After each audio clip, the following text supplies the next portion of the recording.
As for our mid-morning edition of Arirang News, I'm Mark Broom. Let's start by taking a look at the day's headlines. Be aware of blowback, a word of warning to Japan from President Moon Jae-in over its export restrictions on South Korea.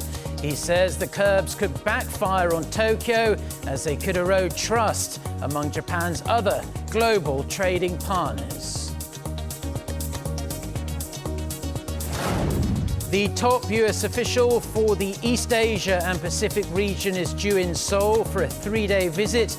His trip comes as tensions threaten to bubble over in the trade spat between South Korea and Japan. Plus, taking on bullies in the workplace, a new law takes effect in South Korea to clamp down on the age-old issue of employers and more senior employees making life hell for those lower down the career chain.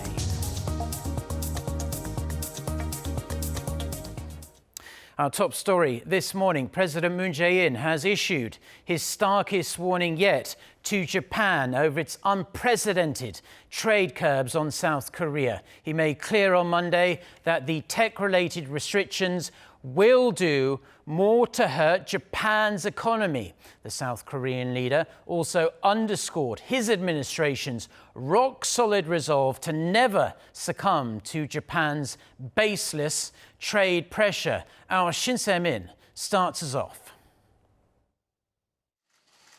President Moon Jae-in had some strong words to share regarding Japan's economic retaliations. The South Korean president called on Japan to return to the negotiating table and said Tokyo's export curbs would only be an exercise in futility.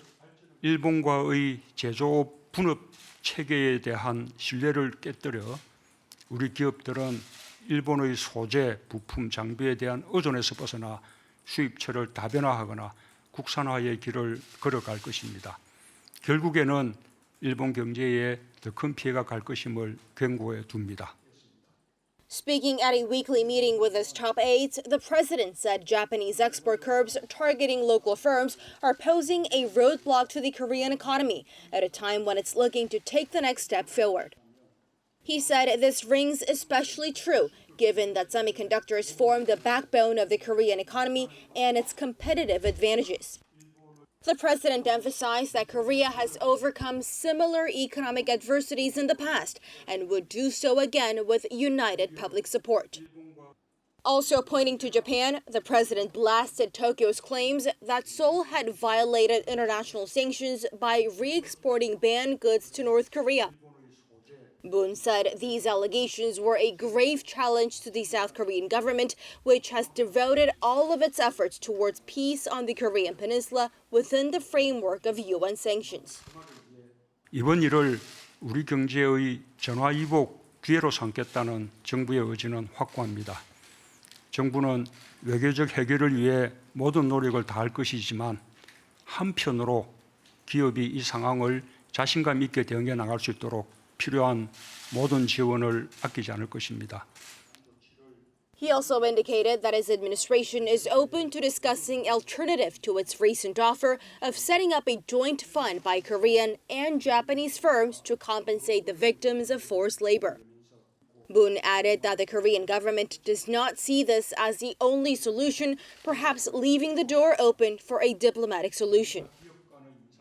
With both sides refusing to back down and with President Moon Jae-in coming down hard on Japan, the two nations could find themselves at an important crossroads this Thursday, Japan's deadline for third-party arbitration in the forced labor dispute to which South Korea had already said that it will not respond to. Shusenjo, Arirang News. South Korea is vowing to proactively respond to Japan once it decides to remove Seoul from its so-called white list of countries with minimum trade restrictions. Together with the business sector, the South Korean government plans to come up with joint countermeasures to push back against Tokyo in the most effective way possible. Kim Hyo-sun with the details. Tokyo has requested Seoul to respond to its request by Thursday to establish a mediation committee to discuss the South Korean Supreme Court's ruling on the issue of forced labor during Japan's colonial rule. However, the South Korean government says it cannot meet the deadline set unilaterally by Tokyo. Japan is expected to remove South Korea from its so-called white list of countries with minimum trade restrictions under the grounds that Seoul refused to respond to its diplomatic efforts to resolve the issue of wartime forced labor. After receiving feedback from related parties through July 24th, Tokyo will likely deal with the issue during its cabinet meeting and remove Seoul from its white list in late August. However, the schedule could be delayed depending on the results of the Japanese House of Councilors election slated for July 21st. The timeline could also be affected by Seoul's message to Tokyo on its August 15th National Liberation Day. Once Seoul is removed from the white list, over 1,100 items, including advanced tech materials and sensors, would be affected. It will be difficult to continue the development of future cars. There would be immense repercussions in many areas, including employment. To this, the South Korean government and businesses are planning to jointly respond to Japan's expected move. Seoul's trade ministry says the government, public institutions, and corporations are devising countermeasures to deal with Japan's trade curbs. It added a supplementary budget will be earmarked for South Korean industries that currently depend heavily on Japan. Kim Hyo-sun, Arirang News. President Trump's new point man for the East Asia and Pacific region will be in South Korea from today through Thursday. David Stilwell will meet with senior officials from Seoul's Ministry of Foreign Affairs and the Presidential Office to discuss ways to further strengthen the alliance and to enhance cooperation in the Indo-Pacific region. Stillwell was asked about possible American intervention in the trade dispute between Seoul and Tokyo during an interview last weekend with Japanese broadcaster NHK. Stillwell said he encourages both sides to talk and find a positive way out of the situation. Look forward to building on the alliance. A wooden boat believed to be from North Korea was detected off South Korea's east coast on Monday. This is in addition to the 3 unmanned boats from North Korea that were found in South Korea's East Sea waters last Saturday. They were destroyed after being cleared of espionage. South Korea's Joint Chiefs of Staff said they drifted south due to unfavorable weather conditions. The latter 3 were submerged, which makes them almost impossible to tow away, but left untouched could have been dangerous to other fishing boats. 16 unoccupied North Korean boats have crossed the de facto demarcation line, the northern limit line, this year alone.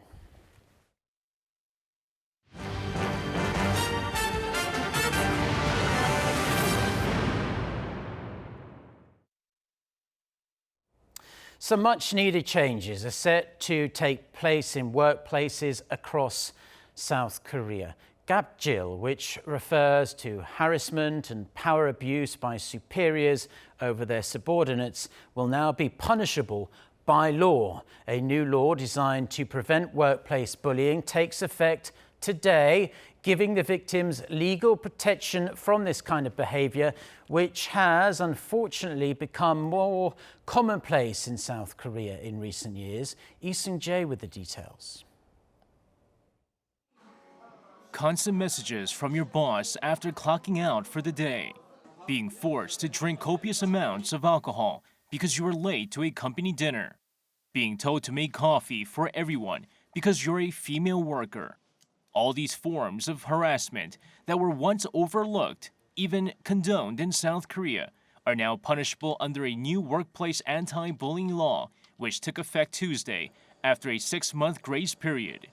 While physical and sexual assault within the workplace are already handled in the legal domain in South Korea, harassment has mostly been overlooked until now.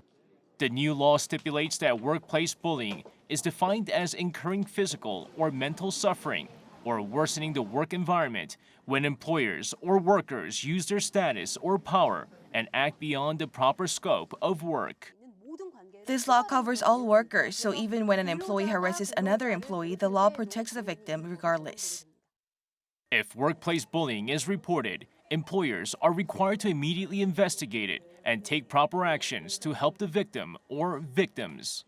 If retaliatory measures are taken against the victims who reported the harassment, employers could face up to 3 years behind bars and a fine of up to $25,000.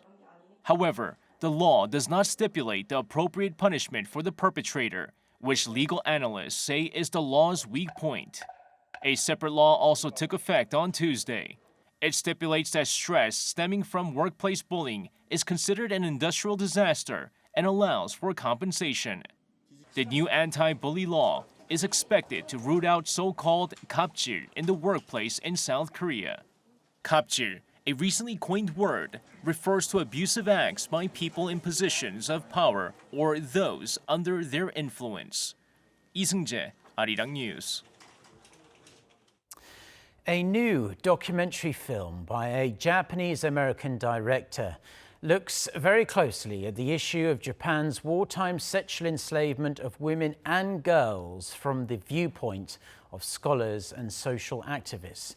Our Lee Min-san was lucky enough to get the chance to hear about the film from the director himself. A new documentary film about the victims of Japan's wartime sex slavery, also known as comfort women, takes a different approach compared to other films on the same subject matter. Instead of focusing on testimonies from the victims, the film is composed of a series of interviews from Japanese, South Korean, and foreign scholars and activists compiled over 3 years. Following the arguments from both sides, the film uncovers the nefarious side of the Japanese neo-nationalists, who sometimes threw personal insult at the victims. Dezaki, who worked 5 years in Japan as a teacher, became curious as to why Japanese neo-nationalists wanted to whitewash their country's history.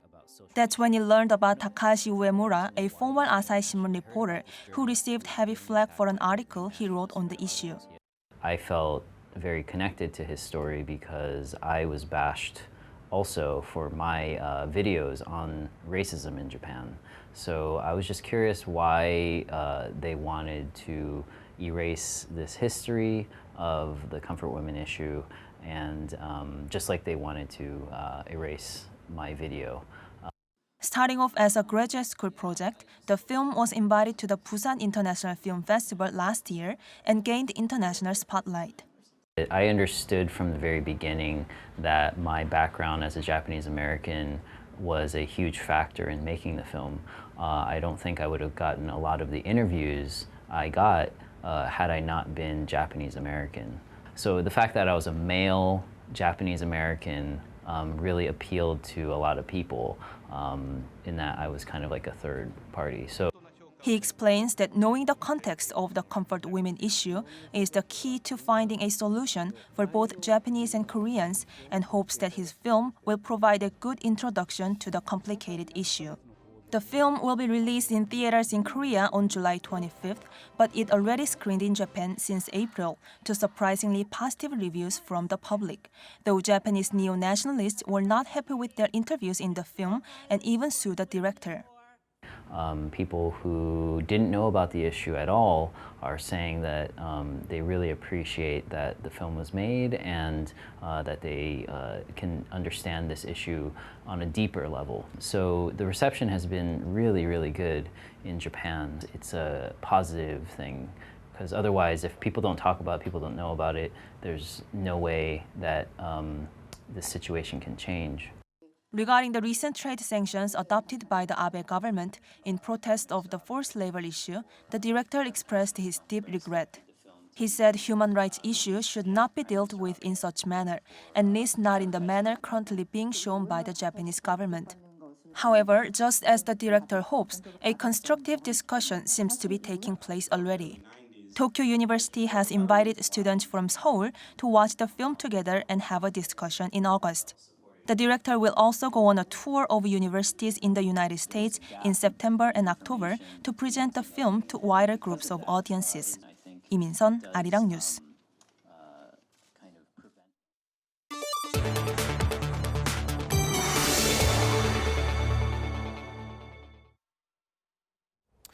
Now, in its latest effort to de-escalate tensions between the United States and Iran. The EU's foreign policy chief has urged Tehran to go back to full compliance with the 2015 nuclear deal. For more on this and other news from around the world, let's turn to our Hong Yu. So tell us more about what was discussed at Monday's meeting of EU foreign ministers in Brussels.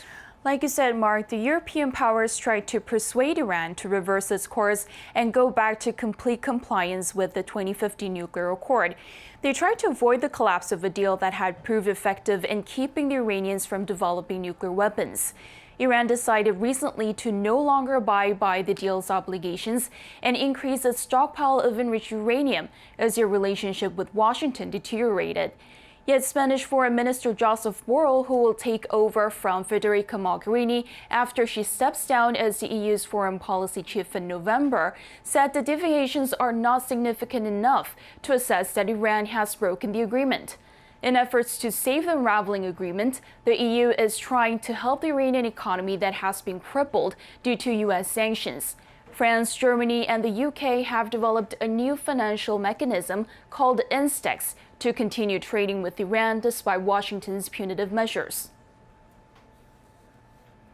We know that all our activities would probably not compensate or not get to the level of compensation that follows the decision of the United States. Still, our intention is to try to mitigate the impact of the United States' decision to reimpose sanctions and stop implementing the agreement. So we're trying our best to mitigate the impact of the U.S. decisions, to compensate as far as we can in the market system we're living in. EU nations also blamed the Trump administration for escalating tensions by withdrawing from the deal last year. China, one of the parties in the deal, also said U.S. pressure was the root cause of the recent developments and called on the Trump administration to fix the trouble it helped to create. Italian police have seized a large arsenal of weapons, including a 3-meter missile, during a Monday raid on neo-Nazi sympathizers in the country. The French-made missile, known to have originated from Qatar's armed forces, was found near an airport in the Lombardy region. 3 men were also arrested, including a customs officer linked to a neo-fascist political party. Police said the suspects allegedly tried to sell the missile. Italian police said the raid was part of a probe into Italians who fought alongside the Russian-backed insurgency in eastern Ukraine. A partial lunar eclipse will be visible from much of the world this week, including Asia, Europe, and South America. And coincidentally, it coincides with the 50th anniversary of the historic Apollo 11 moon landing. From Asia and Australia, the eclipse will take place early Wednesday, while other regions will see it take place on the preceding evening. Lunar eclipses take place when the Earth crosses between the Sun and the Moon and casts a shadow across the lunar surface. Experts say it's not harmful to watch the eclipse with the naked eye, adding it will also be fun and easy to photograph. The Democratic Republic of Congo has confirmed the first case of Ebola in the eastern city of Goma, a major transport hub with a population of more than 2 million. It has raised fears the virus could spread across the border and infect Rwanda. The World Health Organization says the case could be a game changer. The Congolese Health Ministry announced that a pastor tested positive after arriving in Goma. More than 1,600 people have died since this latest Ebola outbreak began a year ago.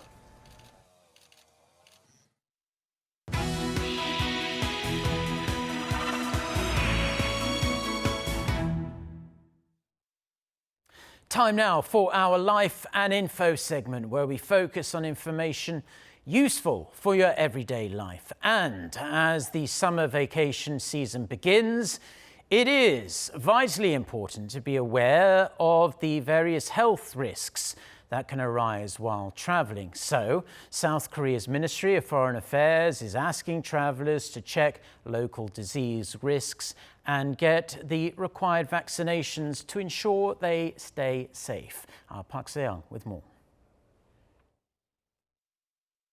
When planning your summer vacation, there are a few things you have to consider beyond what to pack in your suitcase. It's important to protect oneself from diseases specific to the region, and one must also check for the recommended travel vaccinations. The number of measles cases is spiking in the United States, European countries, and Asian countries like Vietnam, Thailand, and the Philippines. About 229,000 cases were reported worldwide in 2018 compared to 170,000 in 2017. Those traveling to countries where measles has been reported should get 2 doses of the measles, mumps, and rubella vaccines spaced at least 28 days apart. The entire vaccination sequence should be completed at least 2 weeks prior to departure. When traveling to tropical destinations, travelers should be aware of diseases carried by mosquitoes like yellow fever, dengue, and malaria. Yellow fever vaccine is both needed and recommended when traveling to parts of South America and Africa. Travelers should schedule a vaccination appointment at least 10 days prior to departure to make sure they develop antibodies against the disease. Vaccination certificates are required to enter countries like Panama, Guyana, and Ivory Coast. Since there are no vaccines available to prevent dengue, those traveling to Southeast Asia should take precautions to avoid mosquito bites. Wearing repellent, long-sleeve shirts, and long bright-colored pants can help keep mosquitoes away. Travelers are also being advised to watch what they eat and drink while on vacation. It's best to avoid raw food or street food, and it's important to wash your hands frequently with soap and hot water. Park Se-young, Arirang News. Some good tips there. Now, travellers surpassing the duty-free limit on in-flight services will be put on a watch list starting as early as August. According to the Korea Customs Service, a new proposal has been made requiring airlines to immediately alert customs on buyers who exceed the cap. The agency will set up a database of big buyers and put them on a watch list. Until now, sales data of in-flight duty-free services were submitted monthly, making it difficult for customs to identify people who constantly spend more than the limit. Last year, more than 13,000 people made purchases over the $600 duty-free limit during flights. A study has found that eating more marine plants like seaweed actually helps to lower the risk of developing colorectal cancer by around 1/3. A team of researchers at the National Cancer Center in South Korea say they observed the relation between seaweed intake and colorectal cancer. The results of their study have been published in the latest edition of the European Journal of Nutrition. Sea kelp and sea mustard, known as miok in Korean, were found to be even more effective in reducing the risk of this kind of cancer than seasoned seaweed. Researchers say marine plants that grow in the seas surrounding Korea are rich in biologically active substances that help increase the amount of antioxidants within the body.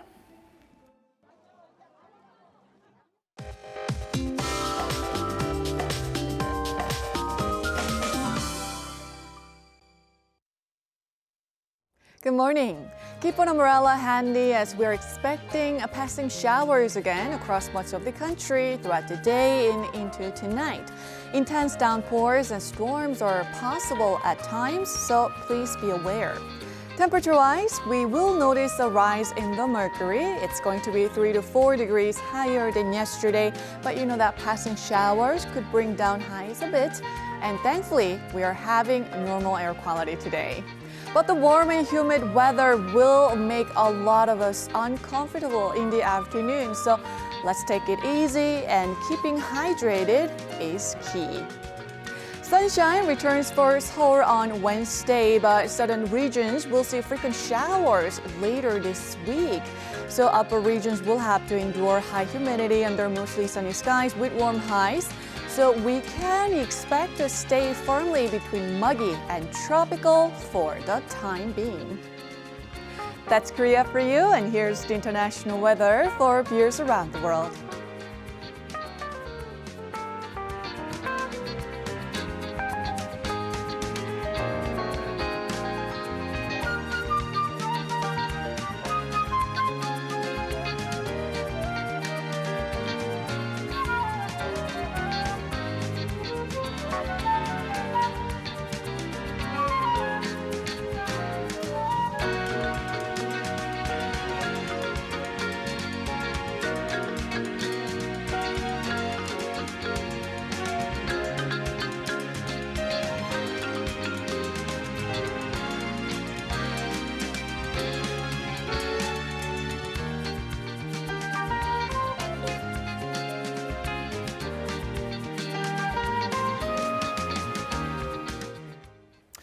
Well, that's all we have for now on this Tuesday morning here in Seoul. Stay tuned to us here on Arirang TV. Plenty more coming up, including our next newscast at noon Korea time with our very own Lee Ji-yoon. So until then, goodbye.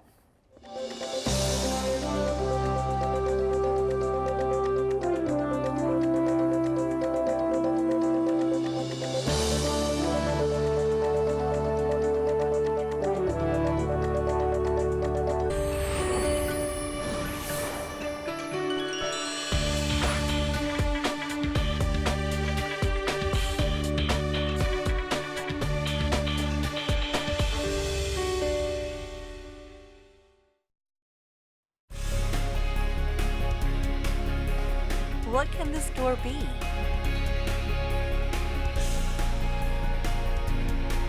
An unexpected encounter turning into joyful communication.